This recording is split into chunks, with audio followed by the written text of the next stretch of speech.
আমার মেয়ের নাম নিশাত। আমার নাম সাদেক। হ্যাঁ, আমার মেয়েরা গেছে মাসের 15 তারিখে, আপনার 13 তারিখে নিউজ হয়েছে, 15 তারিখে আপনার বস্তা বন্দি অবস্থায় বাড়ির পাশেই মরদেহ পাওয়া গেছে।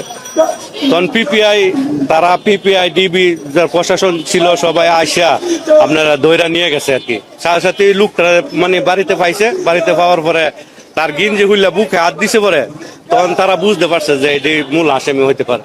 তখন নিয়ে আপনার পিপিআর অফিসে নিয়ে তারপরে আপনার কিছু মায়ের দূর করছে, তারপর পুরা শিকার আইছে তা যে কিভাবে কিভাবে মারছে আমার মেয়েরা মারছে, তা শ্বাস নিঃশ্বাস করে মারছে, মানে হাত ভেঙে লাইছে, পাও ভেঙে লাইছে, তারপরে নির্যাতন করছে, কিভাবে কইরা তা মারছে। জি, মামলা হয়েছে। অন তো মামলা তো চলতে আছে, অন পর্যন্ত কোনো কিছু হয় নাই, চলতে আছে আজকে প্রায় 1.5 মাস। 1.5 মাস না, সমাধান অন পর্যন্ত আসে নাই কোনো সমাধান। না স্যার, সেটা অন পর্যন্ত দেয় নাই, অন পর্যন্ত আসে না, ময়নাতদন্তের রিপোর্ট আসে নাই, যার কারণে অপেক্ষা আছে বলছে।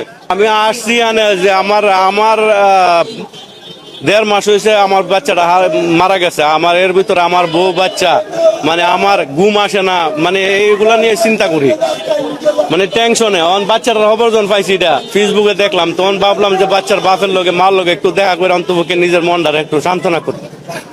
কি করবো আর বলেন, বাসা তো নাই, কি বলবো। যে অবস্থাতে যে অন্তপক্ষে ওনার সাথে দেখা করলাম, অন্তপক্ষে আপনারা একটু শান্তি হবে।